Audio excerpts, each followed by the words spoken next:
Hey guys, I'm finally back, and I'm pretty hyped to show you all the changes and updates that have been made in We Hidden. To understand why my game looks the way it does and why it functions exactly how you see it functions now is because of the backstory. So a few months ago, I started just making the game and I wasn't really actually thinking about the backstory or if I wanted there to be any significant meaning behind the chameleons actually hiding. So by really not having a backstory, it made the game feel like it wasn't really complete and there was no meaning behind it, which set the completion of the game from 70% all the way back to 40%. The reason for that is because I basically decided to change the entire game and the mechanics of We Hidden. If you've been subbed to my channel for a while, you'll know that over the summer, the game was actually based around a fruit, which I completely had to scratch that idea out. So by switching the game completely, I just ended up going into a literal hide and seek mode with a timer, and I noticed that the game was getting really dull and there was a lot of waiting around and there wasn't really anything to do while hiding from the seeker, which made me realize it's time to add a epic backstory. So the question is, why are the chameleons actually hiding from the seeker to begin with? So long ago, there was a great chameleon king.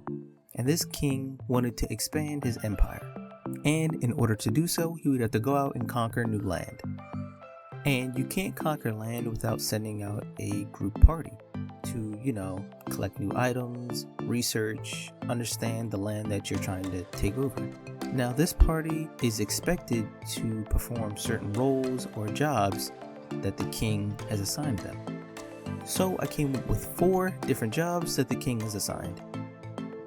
So the first job is the specialist. Now their job is to deal with all the natural disasters that are happening in the specific biome that you chose to play in. So if you're playing in the rainforest, your job basically will be to disarm all the mushroom bombs that are going off. The second job is the doctor.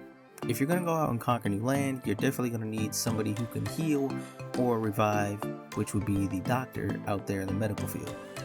Now their job is to basically revive any player who might have taken damage and might have been tagged out.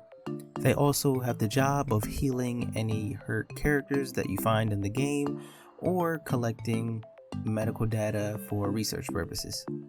Now the third job is the warrior. Now the warrior's job is basically to protect and shield players from being knocked out by predators or being attacked by the seeker as well.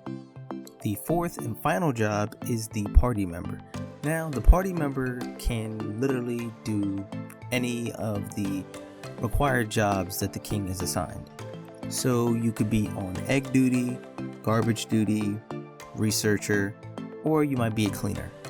What's really great about the party member is that the jobs aren't so restricted. I'm definitely gonna add more party member requirements. Okay, but you might actually be asking yourself, so what does this have to do with the king's party going out to conquer new land and the seeker?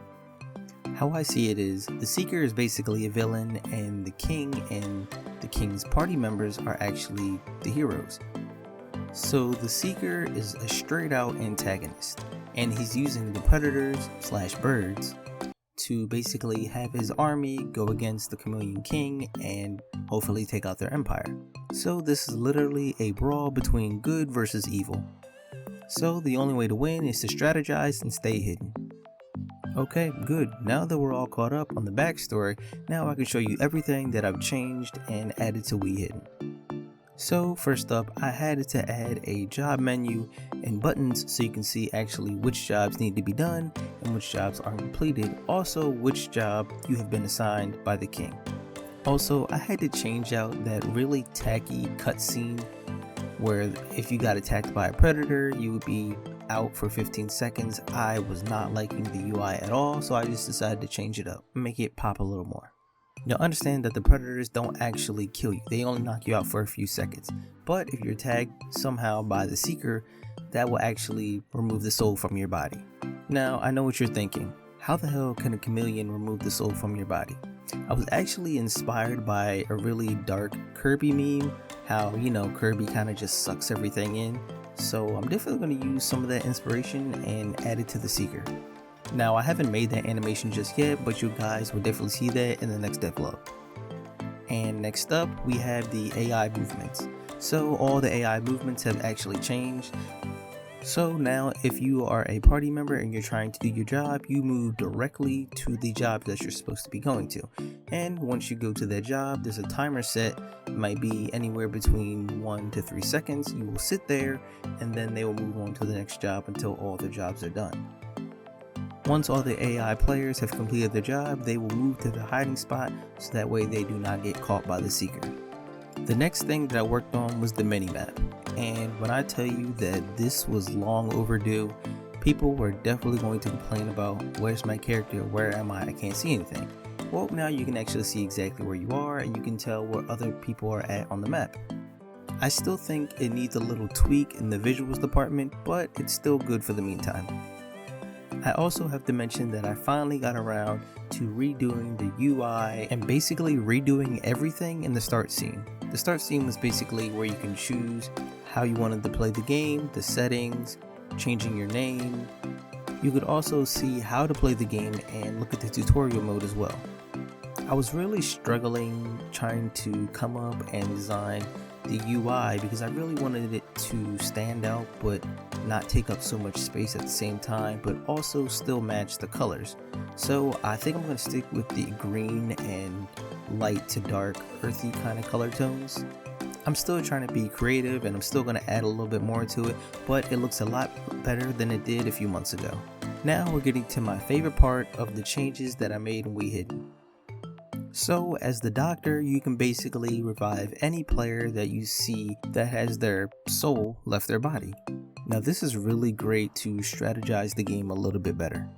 Even if you get outed by the Seeker, there's still a chance for you to get back in the game and complete your jobs for the king. I think this will definitely help with players not leaving the game immediately as soon as they get outed by the Seeker, because you still have a chance to get back in. My next favorite thing is the warrior job. Now, if you've been assigned the warrior, you can basically place a shield on any other player and protect them from getting knocked out by a predator or getting outed by a Seeker. Now, I wouldn't get too cocky if you have a shield because it's only going to last for a few seconds, so I suggest that you do your job quickly and swiftly without getting caught. Okay, so I don't know if you guys still remember, but the Seeker can go invisible. Sorry, but that's definitely one of the perks of becoming the Seeker. You won't be able to see it coming. Also, I decided to replace that poofy invisible animation with a much more cool and subtle looking invisible warp. But you gotta thank Unity's particle system for that. Now on to the really tedious thing that I had to change, the chameleon's animations. Yeah, I wasn't really too happy with it, plus whatever skin was attached to the chameleon, it would kinda not move correctly and it would bobble a lot. So instead of just animating one single sprite renderer, I decided to break up the chameleon into different body parts so that way I could just attach the skin to it and make it a whole lot easier once the animation is moving. Now doing this makes it so much easier to give the chameleon different outfits to wear. Now so far I've only completed 2 other outfits, the doctor and a farmer, which is pretty cool. So along with the different hat skins that I have given the player, I'm also going to add in a lot more different outfits so that way you guys can look pretty cool playing. Last up, we have the job UI menu. So by looking at your minimap menu, you should definitely move towards the job that has a red and white exclamation point. Once a player gets close enough to the object that's glowing with the outline, you can hit the use button that pops up at the bottom and a UI job menu will slide up. As you can see, the job menu really isn't finished and I'm definitely going to have to add a lot more detail in it. So for the moment, it just has one button that you press. After you press the button, your job is complete. And you can tell by looking in the top left hand corner at the job bar and you can see how much of it is actually completed. So that's basically everything that I got done in about a month of We Hidden. Now before I end this devlog, I just want to say that I'm going to get a lot of comparison between my game and, the game that we all know is very sus, Among Us. But there's one huge factor that makes my game so different. Among Us is a deduction game. There is no deduction in We Hidden whatsoever. There is strategy in my game, and there is hiding. This is supposed to be a fast-paced game. Among Us is a very long drawn-out game where you're trying to accurately guess who is the killer aboard. In We Hidden, you already kind of know who is the seeker. Your job is basically to complete your assignment and stay hidden until the clock runs out. I won't deny that there are some aspects of my game We Hidden that look very similar, but I promise you it is very different. Believe it or not, some of the inspiration for We Hidden actually comes from Adventure Time, that show that was being broadcasted on Cartoon Network. I haven't yet figured out a way to somehow implement magic into We Hidden, but I'll see if I can actually pull it off. Not only is this game inspired by Adventure Time, but it's also inspired by another cool game called Sort of Ditto. Now, Sort of Ditto is a roguelike action RPG game that has great art. You will definitely see a lot of art inspiration from Sort of Ditto and We Hidden. Now that I've gotten that off my chest, I can finally say that my game's becoming one step closer to being complete. Now, if you made it this far in the video, I really do encourage you to download and try the beta. It's out for iOS and Android as well. I'm constantly making changes on the game, and I would love to hear your feedback in the comments. This is Peak Pineapple, and I will catch you guys in the next video.